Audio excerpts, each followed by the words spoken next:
भाइयों बहनों नमस्कार। All India anganwadi news channel में आपका स्वागत है। चैनल से जुड़ने के लिए नीचे दिख रहे रेड कलर के सब्सक्राइब बटन पर आपको सबसे पहले क्लिक करना है। फिर साइड में एक नोटिफिकेशन बेल यानी घंटी बन के आएगी, उस पर जब आप दबाएंगे तो 3 घंटी आपको दिखेंगी, जिनमें सबसे ऊपर आल वाली घंटी आप लोगों को दबा लेनी है। आंगनबाड़ी सेविका सहायिका मिनी बहनों, आज शाम की सच्ची खबरों में आप सभी का स्वागत है। आइए बढ़ते हैं आज शाम के इस वीडियो की तरफ और देखते हैं आज क्या क्या बड़ी खबरें लगी हैं। उम्मीद है आप सब बहनें वीडियो को लाइक भी करेंगी, कमेंट भी करेंगी और अपने भाई बहनों को भी शेयर करेंगी। चैनल से हो सके तो जोड़ने का प्रयास भी करना। यहाँ पर आपको बता दें, रीता कुमारी बहन आती हैं बिहार से और बिहार में आंगन मानदेय से उन्होंने अपना मानदेय चेक किया तो कुछ इस तरीके से स्थिति उनके अकाउंट में दिखाई दे रही है।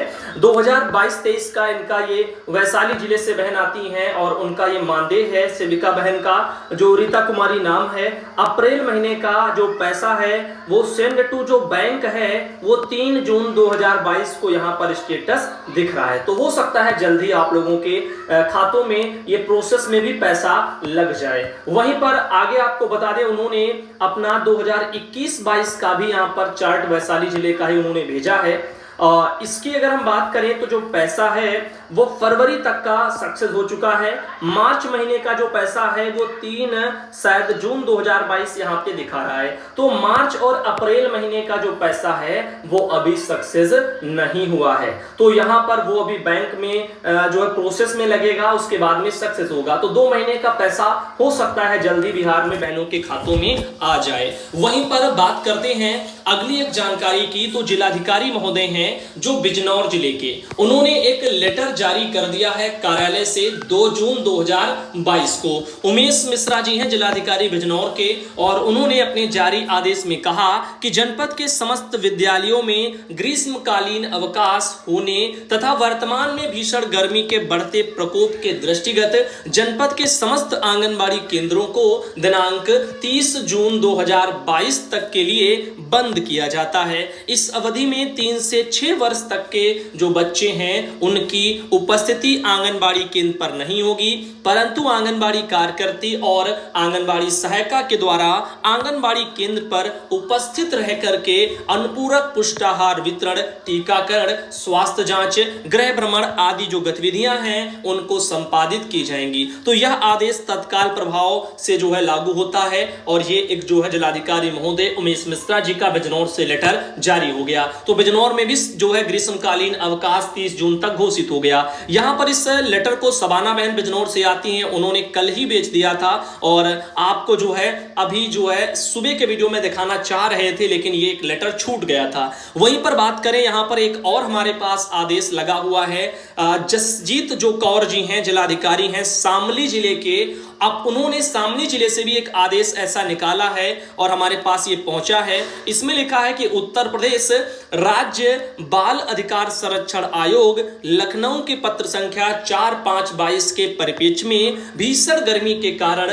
वर्तमान में प्राइमरी विद्यालयों में ग्रीष्मकालीन अवकाश होने के दृष्टिगत जनपद के समस्त आंगनबाड़ी केंद्रों पर भी उक्त अवधि तक ग्रीष्मकालीन अवकाश तत्काल प्रभाव से घोषित किया जाता है, किंतु अवकाश अवधि में कार्यकर्ती और सहायिका बहनों के द्वारा लाभार्थी परक सेवाएं जैसे कि समुदाय आधारित गतिविधियां, सूखा राशन का वितरण, टीकाकरण, स्वास्थ्य जांच, गृह भ्रमण, अन्य गतिविधियां संपादित की जाएंगी। तो जो गतिविधियां हैं, जो भी काम है वर्कर बहनों के, उनको बहनें करती रहेंगी, लेकिन बच्चों की छुट्टियां कर दी गई हैं। तो आप अब देख रहे हो धीरे धीरे करके कई जिलों से लेटर आ रहे हैं, जिनमें बहुत सारे जो है भाई बहनों का प्रयास भी होगा। हो सकता है यूनियन के भाई बहन भी प्रयास कर रहे होंगे। पिछला जो बिजनौर जिले में है वहां से आज जो है गजला बहन का भी मैसेज आया था, वहां पर उन्होंने कहा था कि यूनियन वालों ने भी प्रयास इसके लिए किया है। तो अच्छी बात है, सभी जिलों के भाई बहन प्रयास करिए ताकि जो है आंगनबाड़ी केंद्रों के बच्चों को इस भीषण गर्मी और लू से बचाया जाए। इधर आप देख रहे हैं प्रमोद कुमार भाई आते हैं शामली जिले से और उन्होंने ये शामली जिले वाला लेटर भेजा था। वहीं पर बात करते हैं सोनी बहन आती हैं शाहजहांपुर से और उनका एक मैसेज है जो कि उन्होंने फॉरवर्ड करके मैसेज भेजा है। तो ये उनको हो सकता है विभाग की तरफ से भेजा गया होगा जिसको उन्होंने ऑल इंडिया को भेजा। इस भेजे गए मैसेज में लिखा है कि महत्वपूर्ण सूचना, अभी जियो टैगिंग को लेकर के निदेशालय से बैठक में निर्देश दिए गए हैं कि इस ऐप में कुछ अपडेशन का कार्य चल रहा है।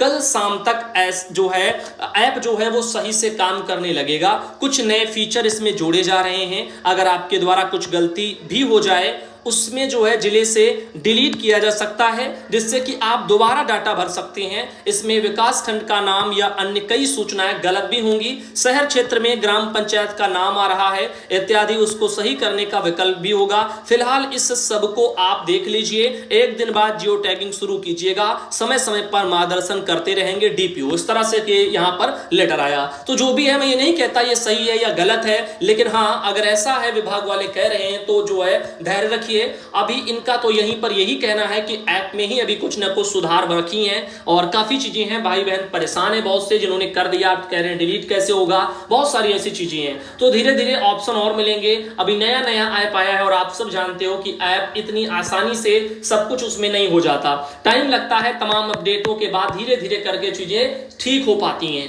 तो यहां पर अभी तो ये बिल्कुल नया है, अभी इसमें न जाने कितने अपडेट्स आएंगे और उसके बाद कहीं ये जाकर के जाने कब ये ठीक हो पाएगा। इधर बात करते कीर्ति देवी बहन आती है बिजनौर से और उन्होंने अपने वहां से एक ये मैसेज भेजा, लिखा सुधांशु भैया खुश रहो।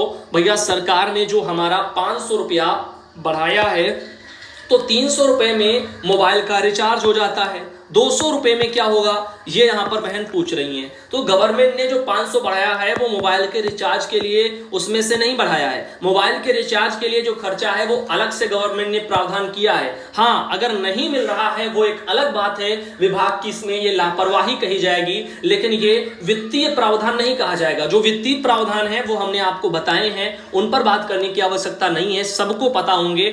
अब रही बात यहाँ पर नहीं आ रहे हैं तो ये लापरवाही है विभाग की, इस पर जरूर कहना चाहूंगा कि उसको जल्द से जल्द भुगतान मोबाइल रिचार्ज के करवाए जाएं। अनिल बहन, जो अनिल भाई हो या बहन जो भी हो, इनका मिर्जापुर से किए उन्होंने मैसेज भेजा है। अभी इस पर आते हैं। तो देखो, ज्यादातर हम मैसेज में यही कहते हैं कि जो भी आंगनबाड़ी बहनें हैं, सेविका सहायिका मिनी बहनें हैं, वो अपना नाम व्हाट्सएप से मैसेज करके बताया करें और उन्हीं का नाम फीड हो, ताकि कहने में और बताने में समझाने में कोई दिक्कतें ना हो।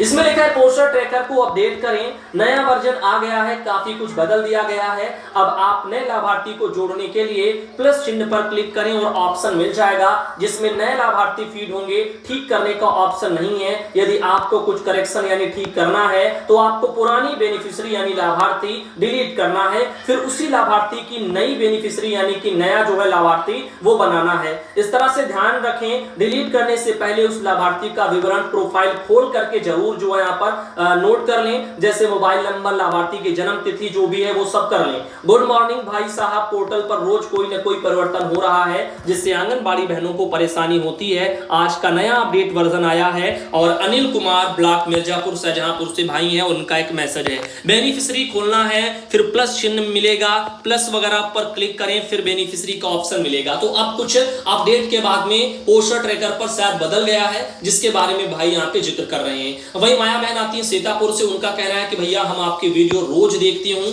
मुझे ये बताओ कि जैसे एक गर्भवती है उसी के 3 बच्चे भी हैं, 2 हैं और 7 माह से 3 वर्ष के और एक है 3 से 6 वर्ष का। माता पिता के आधार लगा दें तो भी आधार जो है 2 ही हैं, फिर 4 की फीडिंग कैसे होगी? तो उनके घर परिवार में अगर कोई और सदस्य हैं गार्जियंस में, आप उनका भर दीजिए, उनसे हो जाएगा। तो इस बारे में और कोई अगर सलाह देना चाहे तो दे सकता है। अनीसा बहन आती है जालौन से और उन्होंने कहा है कि भाई यहाँ पर मोबाइल को लेकर के हंगामा आंगनबाड़ी बहनों ने जो किया है, एक मांग पत्र भी जो है यहाँ पर सीडीपीओ गोमती जी को दिया है, जिसमें काफी बहनें जो है शामिल रही हैं। भाई इसे सामने दिखाना। साथ ही साथ उन्होंने जो एक ये अपना कागज पर एप्लीकेशन भेजा है, आप यहाँ पे देख पा रहे होंगे, इसमें राइटिंग की थोड़ा जो है दिक्कत है, समझ में नहीं आ रहा है, पढ़ने लायक मुझे नहीं लग पा रहा है, तो इसमें पढ़ने में काफी दिक्कतें होंगी, उतना साफ सुथरा राइटिंग नहीं समझ में आ रहा है, तो इसलिए हम इसे पढ़ नहीं सकते। हाँ, इन सब बहनों के नाम वाम लिखे हैं और बाकी जो भी हुआ करे, अगर राइटिंग सही ना हो तो अपना लिख करके कम शब्दों में अपनी समस्या को भेज दिया करें।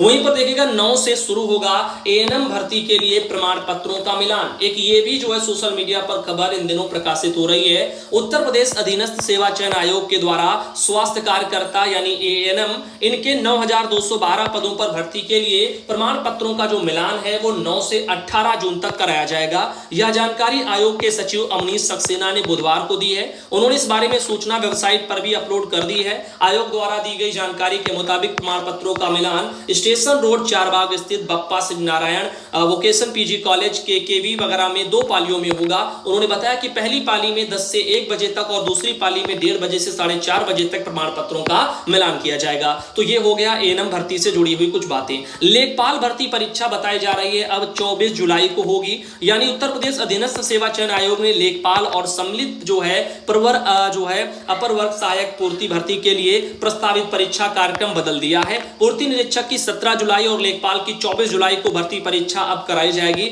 आयोग के परीक्षा नियंत्रक दिनेश ने इस संबंध में आदेश जारी किया। तो यहाँ पर एक ये बदलाव टाइप का नजर आ रहा है। अभियान एक यहाँ पे देखने को मिल रहा है। घर घर जाएंगी आशा बहनें, बीमारियां बताएंगी और मुफ्त में इलाज जो है लाभार्थी पाएगा। आगरा से खबर है, आपके घर पर आशा पहुंचेंगी, परिवार के हर व्यक्ति से मिलेंगी, दिक्कत पूछेंगी, परेशानी होने पर आशा बताएंगी। अगर बीमारी हुई तो स्वास्थ्य विभाग मुफ्त में आपका इलाज करेगा। और इस अभियान का जो अब यहाँ पर बता रहे हैं कि किरावली सीएससी पर पहुंच करके शुभारंभ भी किया गया है। और सीएमओ है डॉक्टर श्रीवास्तव, अरुण श्रीवास्तव जी हैं। और अभियान में 30 वर्ष से ऊपर के 1,63,000 लोगों की स्क्रीनिंग की जाएगी, ये सब वहां पे बताया गया। Hypertension, sugar, oral cancer, breast cancer, इसके जो भी लक्षण मिलते हैं उनका इलाज कराया जाएगा। यही सब चीजें यहाँ पर देखने को जो मिल रही हैं। बाकी परिवार में तंबाकू का सेवन, धूम्रपान, शराब का सेवन करने वाले जो लोग हैं उनके बारे में जानकारी भी ली जाएगी। ये सब भी बताया जा रहा है। बीमारियों के लक्षण भी पूछेंगी। साथ ही साथ गायत्री बहन बलरामपुर से आती, उन्होंने एक फोटो भेजी। और ये सुधा बहन सिद्धार्थनगर से आती हैं। और ये है शशि बहन जो उधम सिंह नगर से आती हैं। देखिएगा यहाँ पर उत्तराखंड में दोपहर में जो भी बच्चों के लिए खाना वाना है, नाश्ता, वो सब जो यहाँ पर जो है दिखाई दे रहा है। यूपी सरकार इस बारे में नहीं सोच रही। मुन्नी बहन शाहजहांपुर से आती है, वहां से उन्होंने फोटो भेजी है। और फूल देवी बहन आती है बहराइच से, वहां से